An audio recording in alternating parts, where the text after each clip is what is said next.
Today on With the First Pick, it is day 3 of the Senior Bowl, officially over. We're here at the stadium. A little nicer day. The sun isn't shining on my super bald head, so that's a good thing. I got 2 handsome devils here. I'm going to start before and after. That's pretty good, right? Mike Renner, CBS Sports draft guy, pushing the pile guy, and of course, our general manager. Haven't said that in a while. Rick Spielman's here as well. Rick, I'll ask our guest. And I asked Mike this Mike and I were at the Shrine Bowl, and he nailed it. No, actually, first day he did nail it. Second day he got it. He's smart Notre Dame grad. Doing the math. How many days, Mike? Is it 2025? He got the Randy Moss number. Yes. 84 days until the 2025 NFL Draft. 0 days until the Senior Bowl because it's officially over. Rick, first impression? You know what? The best 84, I think one of the best and unsung heroes that wore 84 that I drafted was Chris Chambers out of Wisconsin. That's a great played for us down in Miami. Do you remember where he went to college? No, I don't. Jesus. It's Wisconsin that didn't throw the ball. He only had 20-some catches. He was your Sam Laporta. Yes. And it worked out. One of the first members I have of him is just one-hand catching everything. Yes. Yeah. I think he had the combine record for vertical jump for a while before it got broken. I think he had like a 44-inch vertical. All right, Rick, that's another one we'll add to the list of guys. I'll tell you a quick story, Mike. I like telling stories about Rick. We interviewed LaQuint Allen this morning. Okay. My guy from Syracuse, another one of my guys, Syracuse running back. He's a great guy. And I said, so you know Dalvin Cook and Adrian Peterson? He goes, yeah, man. I still watch Adrian Peterson clips. I said, this guy drafted him. And his eyes got as big as saucers. Like he was more enamored with Ryan Wilson. And, that guy with the First Pick podcast. That did not happen for sure. But, I love pulling the old this is who Rick drafted card on these guys because since your time expired, is that how we say it? Its time is expired, yes. They don't know the Moving GM. on in life. All right, let's go. All right, Rick, first impressions of day 3. Yesterday, you talked about some guys that were arrow ups after arrow downs on day 1.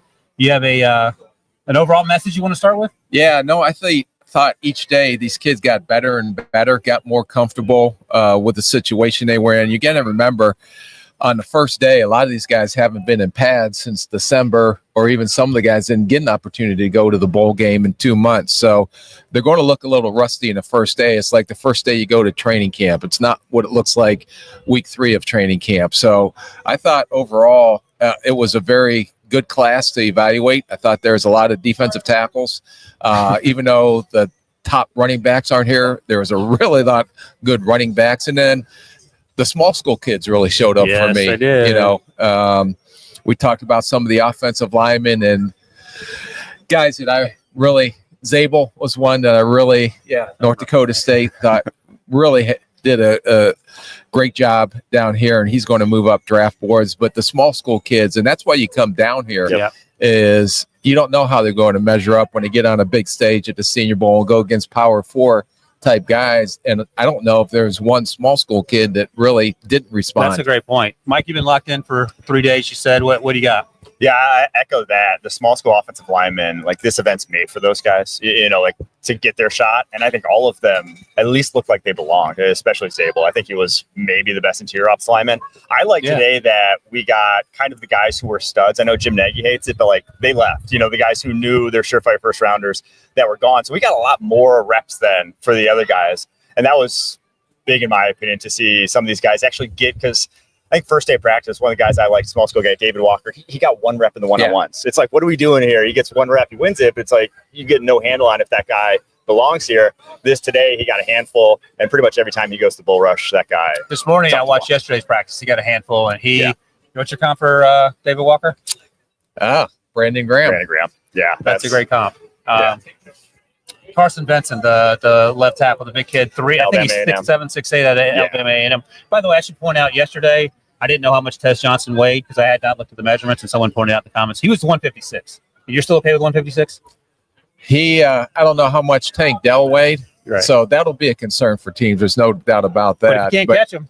Yeah, and if you can't cover him, he, like I said, what Tank Dell did for himself opened up for guys like Tez Johnson to come in here. And Tank Dell was undersized, but yet you see the impact he had with the Houston Texans when he got there. And I think Tez Johnson has that same type of impact. If a team's willing to take a smaller receiver, will have that same type of impact in the NFL, as long as he doesn't break Well, yeah, just amassing a block at the goal line, right? Yeah. Right. Right. The difference between Tank and Tez, and why I think Tez helped himself a lot, like Tez was all slot. Tank back at Houston, he played outside, he played inside. You saw him versus press. Tez was like such a limited route tree to begin with at Oregon that coming out here, running a little bit more and facing press coverage and just like not even getting touched, honestly. I mean, no one came close to guarding him all week. Yeah, I think he helped himself out a lot. So, Rick, I want to go back to something you said because you talked about analytics being a big part of decision-making, and I would imagine all the studies that your research department did said that guys that are 156 work out 1% of the time. So how are these conversations going in the draft room? Yeah, no, it'll be interesting to see. We always, in most teams, before the analytics piece comes in, you're going to stack your board accordingly. And I think we called him a special category, special cat, where he's not going to line up as an outside receiver. He's not probably going to be a legit number 2, but as a number 3 slot, a mismatch guy. I mean, there were I remember in draft meetings, there were a lot of conversations about Devontae Smith. And, he's too skinny, yet, he's made a pretty good impact for the Philadelphia Eagles as well. I just think there's something different about this kid. Yeah. And you can't have a lot of exceptions to the rule. But in this case, this kid may be an exception to the rule for a lot of teams. And I'll add, he's short, but he's not tight frames. He has 6 foot 1 inch wingspan, which is still like more than big enough to play in the league, catch balls outside your frame. So it's not like there's a lot of guys like Chris Olave doesn't even have a 6 foot 1 inch wingspan. He got drafted like top 15. So he might be short, but I don't think it's that big a deal, the height and whatnot. Any other guys, Mike, because we haven't talked to you yet of your sort of Senior Bowl recap that sort of got your attention? I'll say a guy that I didn't think so. No, I'm just kidding. You scared him. Take it easy. No, really? Oh my gosh. Jared Ivey, a guy that I haven't heard much about, but that's a good call. Ole Miss defensive end. I thought in the team period he was awesome today. He's like a jumbo edge, like can kick inside on third downs. To me, the team fit that I've like always said I love is Chiefs. Steve Spagnuolo. He feels like one of his type of defensive ends that just sets a hard edge. He's so good with his hands. Not a great athlete, and I don't think he's going to blow up the combine or anything. But the guy already knows how to play football at a high level. That's a good call on the Chiefs. I think I like him more than I like Felix Anudike-Uzomah coming out. Yeah, I mean, just like different. Uzomah was like a project. This guy's kind of like a finished product. Like it's just like different ends of the coin, in my opinion. You like Felix by the end? Yeah, I thought, because he played with his hair on fire. Yeah, so, such good bend too. Yeah. He's been so disappointed though. Yeah, I saw him in person at the Alabama game in the Sugar Bowl and played well in that game. So you didn't like who got hurt? The cornerback. He still hasn't played yet, has he? He got hurt, but he was good.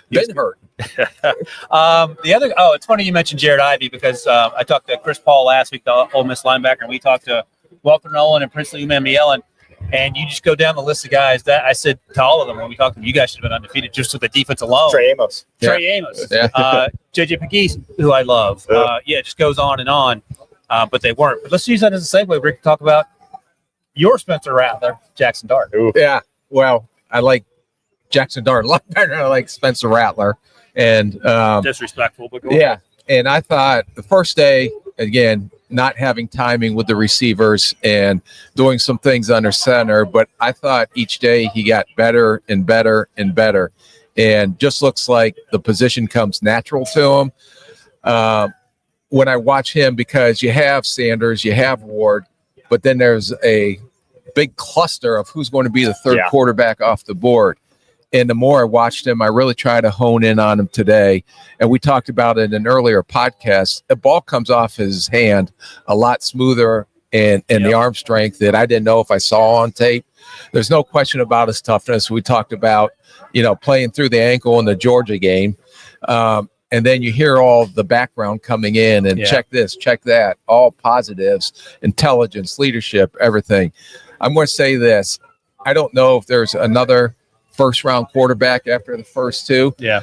But the way Bo Nix started to surge last year coming out of this game, I would not be surprised if he ends up in the first round. Before you go, Mike, I'll just say this. That's his bold take. Oh, he had that and Gray Zabel in the first round. You're yelling at me about running out of first-round picks. I think Zabel's going in the first round at this point. Oh, here we go. He's on the bandwagon. But, Mike, before you go, I just want to set this up because Mike was the biggest Bo Nix supporter outside of the Bo Nix family last year. So where are you on Jackson Dart? I did not like him coming into this year. Or just like first year in that Ole Miss offense, I hate quarterbacks in that offense, right? It's the Fair worst enough. offense to watch in like major college football on tape, just because you're doing, it's not even like half field reads. It's like one man reads that they're doing on the outside. It's like 2-man concepts. It's just super simplistic. But I thought this year he was just so efficient at it. I thought his accuracy and ball placement took like a next step. Like I like to watch, where a guy's putting it consistently. And more often than not, he was erring on the perfect side to miss on. He was not missing back shoulders on like out routes, things of that nature. And so I thought his ball placement took the next step. And I was impressed with what he did as a runner this year too. I think his mobility, obviously you don't see it in this situation, but I think that's a real aspect and a real weapon to his game. So, and I thought this week of practice, he was head and shoulders the best quarterback here. And the one thing, if you remember Sean Payton, after they drafted him, what stood out the most and what you're talking about, the accuracy and ball placement. Mm-hmm. And to me, he was the most accurate quarterback down here. Yeah. It got better day by day by day. And his ball placement, I bet as he goes through this pre-draft process, I don't know. I hope he throws at the combine. Yeah. I don't know if he will. But if he does, and then they go to these pro day and these private workouts, I think that's going to sell a lot of teams of his ability to put the ball in a place for the receiver to make an easy catch. And the last thing I'll add, 4 years of playing time, right? Like, you guys played a ton of football at this point. I think that's big. You look at the guys who started this past year and had immediate success, played a lot of football, right? It's helpful at the quarterback position to get those reps out under your belt at the collegiate level. So I smell a dollar bet. I'm going to put what do you want? a dollar bet that Jackson Dart goes in the first round. Okay, Debo, write it down. That's pretty rich. Usually, we're supposed to make bold predictions, not your. Well, you've also said you only make bets that you know you're going to win. And last year you lost at the finish line, which is well, I felt bad for you too. And then the calculation of the dollar bets, right? I was not involved in the calculation. Mike, let me ask you: coming into this week, who was your QB3? It was Dart. Oh, okay. I had Dart. Okay, and who's QB4?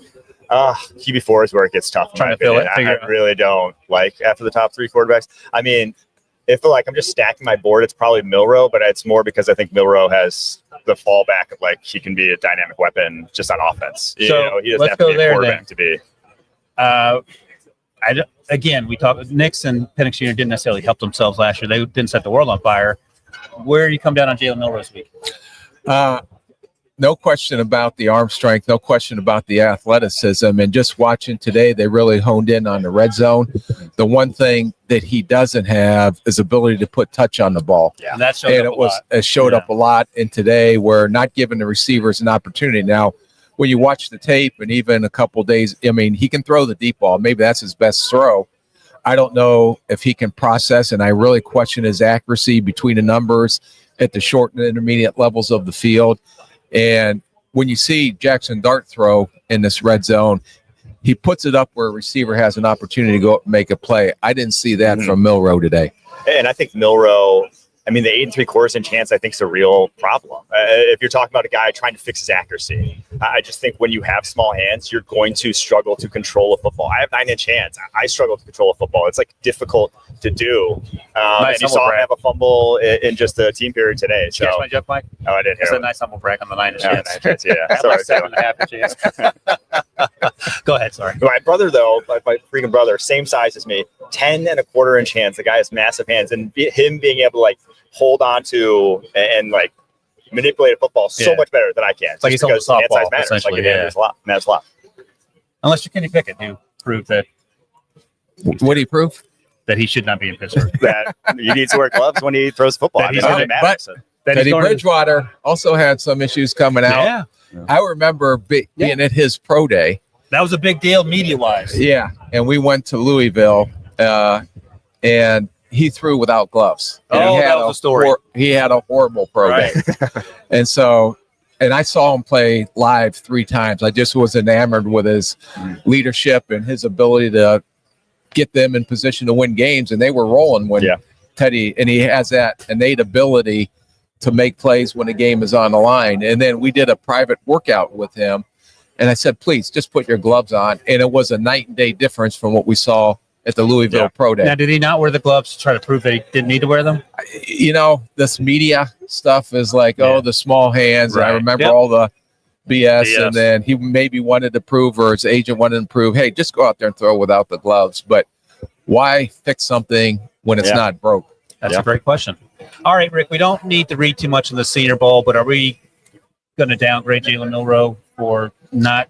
I would just say I didn't know. A lot of people had Milroe number 3, I think, on their board just because of the athleticism. But I think he's behind. If you're going to stack, because Will Howard made a surge the way he played in the playoffs. Yeah. You know, kudos to Riley Leonard. I don't hate Notre Dame guys. I drafted a ton of them. So that helped us win a lot of games in Minnesota. Kudos to him for coming out here and competing right after a national championship game. Kudos to Kyle McCord. Yeah, Kyle McCord. For overcoming Rick Spielman yelling at him. He doesn't like me, apparently, so I can't wait to see him. Oh, no. He didn't say a word. He just did the stone face. I don't want to talk about this right now. All right, so, yeah, we have plenty of time to talk about the quarterbacks. We can revisit the quarterbacks that played here. And there's some guys like Seth Hennigan, who's a guy that I like a lot. And, Rick, you talked to the Memphis team before the start of the season. But let's talk about some other guys that popped today. David Walker already got a little mention. Mike, do you have a guy that big time or small time that really got your attention? I thought Aeneas Peebles had his best day of practice in the one-on-ones. That's one of my guys coming into this. Yeah. And so it's nice to see that. I love explosive interior defensive linemen. I think that. So Virginia Tech, people listen, interior defensive lineman, as Mike reminded me, transferred from Duke. Yes. And he's 6 foot 289 is what I think he came in at. But the guy's first step was probably, among the interior guys here, maybe the best in attendance. The guy gets off the line of scrimmage. And I think that's more a weapon nowadays than ever. You see more defenses just letting interior guys just try to create havoc, whether it's slanting, stunting, like on blitzes, the new wave of that stuff. You just want disruption, and he's the guy that can create it. So I thought he himself good. Yeah, I like him a lot, people. You got anyone? Yeah, I do. And I'm kind of sticking to the small school theme here. And I know we talked about Walker because he walked back Belton today, the big offensive tackle. Belton's huge, too. Huge. And he lifted them like he weighed 240 pounds. But my secret find, I don't know if he's a secret, is Darius Alexander out of Toledo. Okay. Number 9 here. I remember a couple years ago when Carl Brooks came down, and he was an edge guy at Bowling Green, and then they moved him inside for the first time, and then he flashed as a pass rusher. Now he's in the rotation. Actually, I think blocked the field goal in the Chicago game to win the game for Green Bay. But he's had, I think, in his career 7.5 sacks up there. I think this kid, because he's lined up and played for his size, which I think he's just a little bigger, may have a little longer arm length, but his first step quickness and his ability to bend and work the edges of blockers and some one-on-one stuff showed up, and he has heavy hands in the run game. So no one's talking about this kid, but I bet you when everybody goes back and starts evaluating the Senior Bowl practices, that his name's going to start to surface as well. And versatility, like D linemen like that can go from edge to interior. I think they're invaluable in today's NFL, just that ability to keep flexible. Yeah, and it helps when you're the 275 to 295 range. That makes it a little easier. I'm going to go with a guy who was off ball for much of his career. Now edge rusher. We talked to him this morning. I came up with a new nickname for him. Go ahead, say his name, and I'll tell you what is it? Femi Oda. God dang it. I have it written down. Femi Oladejo. Right. Femi Oladejo. Cal transferred to UCLA. What's his nickname? O2 Joe. He introduced himself as O2. O2. And I was like, do you go by Olafemi or Femi? He goes, you can call me Femi. You can call me Olafemi. But O2 also, that's a new nickname. O squared. And then the nickname guy O2 here, O2 Joe. So Oladejo had a good practice yesterday. We talked to him about that. The big thing yesterday was what Mike Green did to Josh Connerly. Femi followed it up with not quite as explosive a rep, but he got inside and collapsed the pocket pretty quickly against, again, right tackle for Connerly on that rep. But that guy's been playing edge rush for 1 year. He told us this morning that when he got to Cal COVID year, they were off ball, and the UCLA, he was off ball, and the linebacker room was so deep. He's like, I'll try edge. And the Penn State game is the only game you need to watch if you want to get a sense for who this kid is, because they lined him off the edge. He just wore out the right tackle.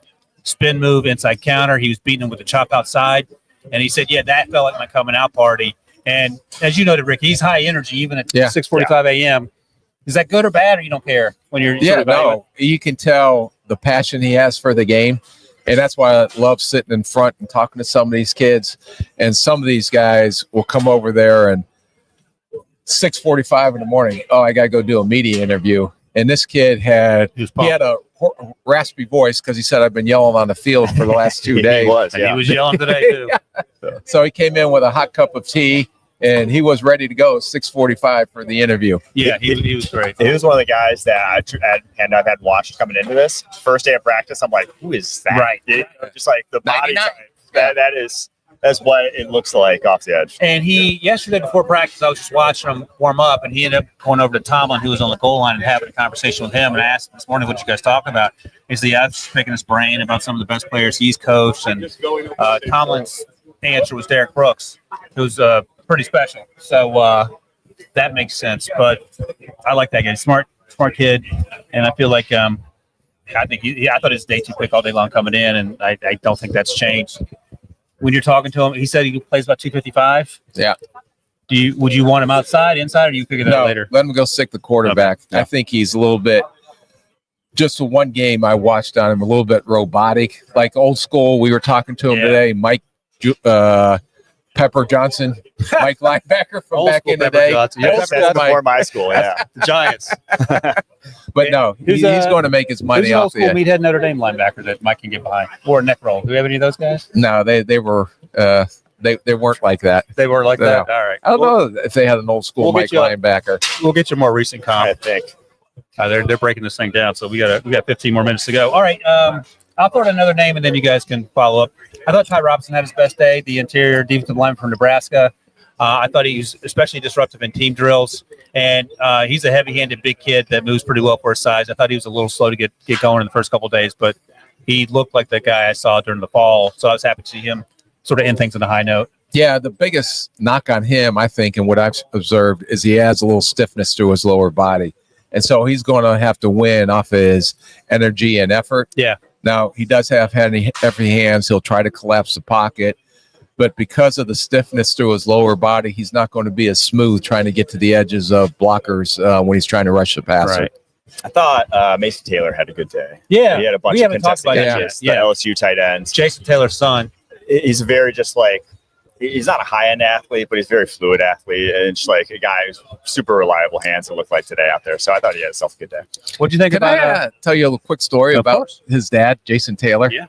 So I was up for an event, and then I went to scout an Akron Zip game. Okay. Jason Taylor graduated from Akron. Was a tight end that eventually moved to defensive end, and I didn't know this because I was out on the road scouting, and they inducted him into the Ring of Honor the night I was there. So I hooked up with Jason and congratulated him and everything, and then he said, "Hey, when you going back?" I said, "I've got a early flight tomorrow out of Akron, Canton to connect 62 different places. Don't worry about it." He says, "I have a PJ leaving the airport in about half hour from now. Why don't you jump on with me?" So he gave me a ride back to Miami and the private jet. What a guy. And PJ, for the poor folks like me, private jet. Yeah. So Rick waved at Syracuse as they drove by. So wait, you were in the front office with Jason in Miami, right? Yes. Okay. Yeah. So you just didn't introduce yourself. Say, "Oh, that's Rick Spielman. I'm going to No, I knew him. Yeah. I just didn't know that he was getting honored the night I was there. Man, you're living right. You get a lot of things to fall your way. This thing might work out for you yet, Rick. 0-2 Joe I thought Landon Jackson had his best day too. I thought he did. He had struggled in the one-on-ones, and I don't know if he was in his own head or not, but I thought he did pretty well in team as well. And that group of the national team defense was getting after it in the run, the team section of the run drills they were doing. Anyone else you guys want to hit on? Yeah, Jack Besh. Yes, that was that's a great call. guy. So he was on the American roster. Yeah, and he made plays yesterday. He made some plays today, and I don't think the receiver class is as strong as it was last year, but guys like this end up finding a way to make the roster. And he just showed up day after day. Reliable hands, very good route runner. May not run a 4.3, but knows how to get open. And when the ball comes his way, he made plays every time he had an opportunity. He's not going to run a 4.3, Rick. I'll put that out there right now. I don't think he plays slow, though. No, I know. I'm just saying. But okay. You're repping. I do think he's probably one of the top 3 receivers here, I'd say. Yeah. I think breaking them out. I thought he was very impressive. Yeah. No, he's a big body, high point catch guy, and he can separate. So, I'm glad you mentioned him because we haven't talked a lot about him, in part because the not to call people out, but I didn't love the way they ran the practice for the American team. Yeah. That's just me. And since I'm staying on the MAC theme, it's like I only scouted the MAC this year. Hey, it's loaded conference. Yeah, who else you got? I'm going with Harold Fannin Jr. Oh, good call. From tight end from Bowling Green. First day, I think I charted maybe 2 or 3 drops. Thought he was trying to get his feet. Mm-hmm. Last time he played, I think, was in a bowl game in December at the. Had 17 catches. Yeah, 17 catches. Still tired. Yeah, so, but understand how, the route. I think I would label him as positionless, if that makes sense, because he can do multiple things. He's not a traditional Y. I think he can go out and line up in a slot, try to create mismatches with a safety or a linebacker. But the one thing that popped out to me the most is there were a couple times they brought him in motion and he let up through the hole on some lead ISO type runs, and he stuck his face right in the linebacker.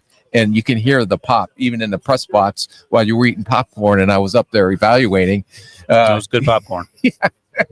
I was like, wow, who was that? I look down and I see 44. So I know this kid can, if he's going to block like that. Yep. Most of the time you see these athletic tight end receivers, they're not going to do what I saw here in him as a lead blocker on ISO going up on a linebacker. And it wasn't just here on his tape too. That guy, I mean, he had a zillion yards this year, like over 1,500 yards at tight end, but he's still blocking, sticking his nose in there, even though he's like their number one receiver in that Bowling Green offense.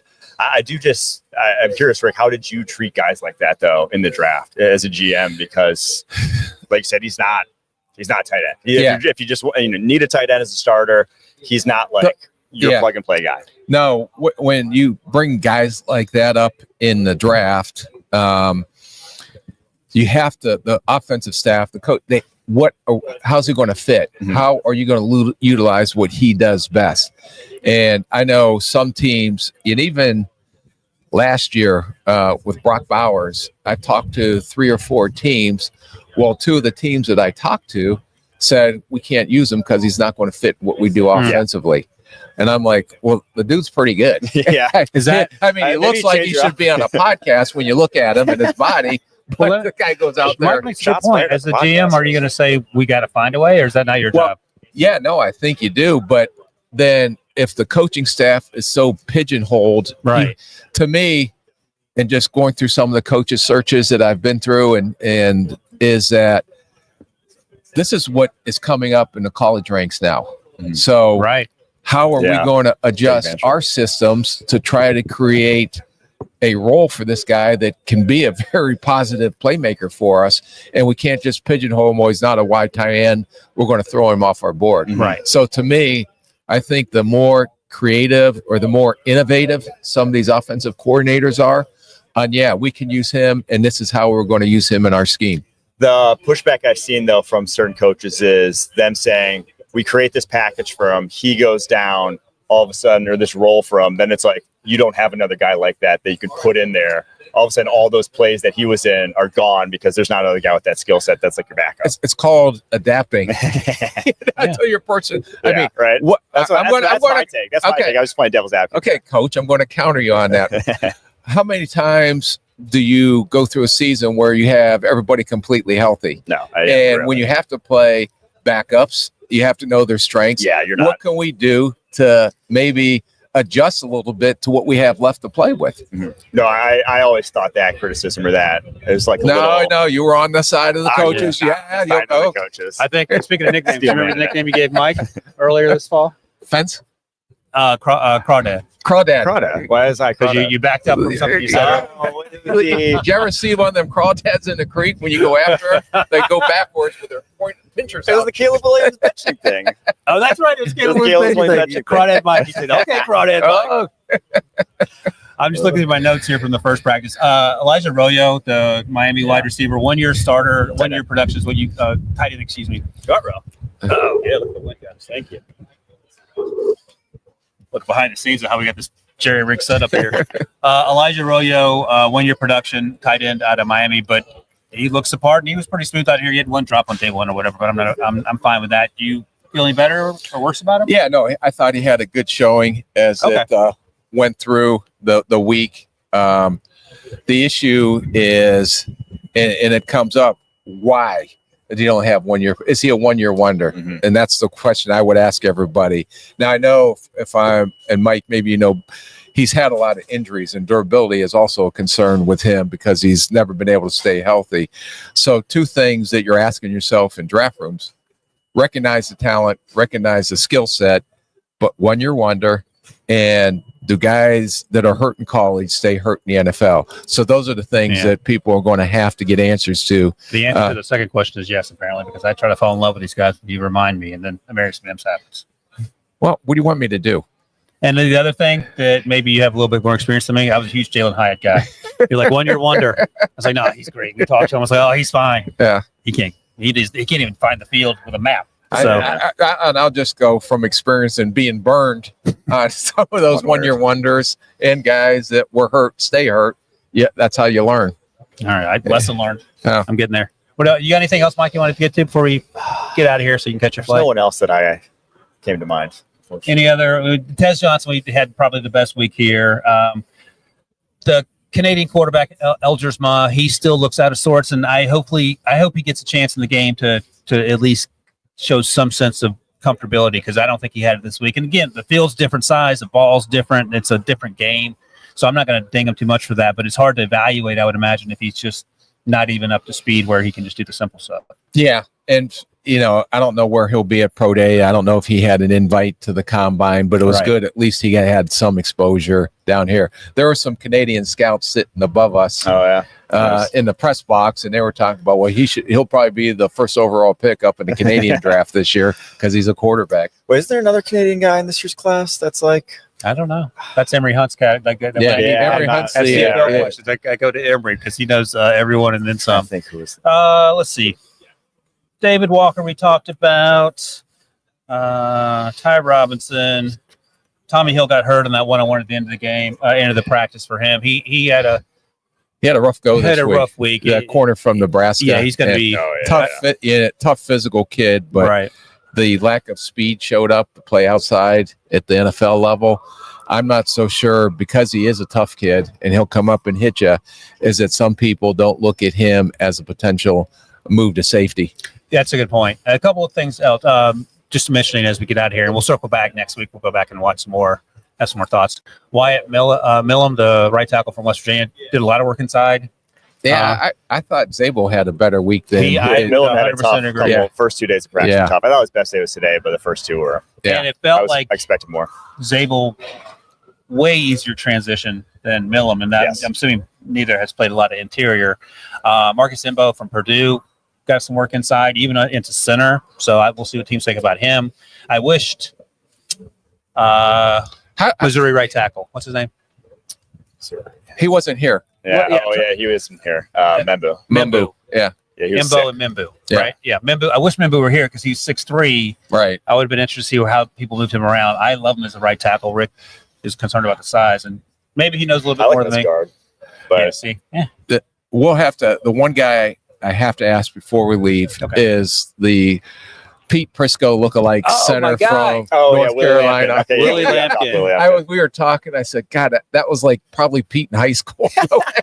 Well, when we were leaving the interviews this morning, I walked by one of the runners, had Willie with him. He had done an interview, and he's my height and a little better shape. But I give that guy a ton of credit, and I don't competed his rear end off down here. He's as tough as they come. 5'10", 270. I hope he makes it. 32-inch arms, and like when you're 5'10", you have 32-inch arms. It's like 38-inch arms on a guy that's 6'5". So, I don't know if he can run. Like, I don't know if you can make him a fullback. Like, I don't know if that'd be a thing. He's fairly athletic, but I mean, like, he's also 270 this way, so he's going to move better than a 300-pounder. So, yeah, best of luck, man. Would you draft your 7th round? Well, apparently you're going to put him in somewhere on Saturday. He's going to be your. They're not a draft on Thursday. You're going to be your rat hole. I know he's going to be your rat hole player this year. He's like one of those scouts that comes up with someone like that. They keep it in their back pocket, the whole draft meetings and everything, and then all of a sudden when we come to free agency, hey, I got a rat hole player. Here he is. Yeah, our rat hole players the last few years end up going pretty high. So we got to do a better job of finding those guys. Willie Lampkin's already out there. Jim Nagy, the director at the Senior Bowl, put him on everyone's radar, and that was a fun watch in preparation for the Senior Bowl. But that's it. We're done here. Senior Bowl 2025 in the books. Mike Renner, Rick Spielman, Crawdad Mike, what's your nickname? Otto? Huh? Yeah, I had plenty of nicknames that I can't say over the air. All right, Otto's his high school nickname. Crawdad Mike, what's my nickname? Huh? There Denzel? are plenty of nicknames that I can't say over All the right, air. we're done. Thanks for watching. Thanks for listening. And we'll see you guys next week. We'll start Hey, ramping up these. Guess what? Our time has expired. Our time Down has expired. That's what at Rick the said when he Senior got Bowl. fired. So we'll see you guys next week. Thanks, everybody.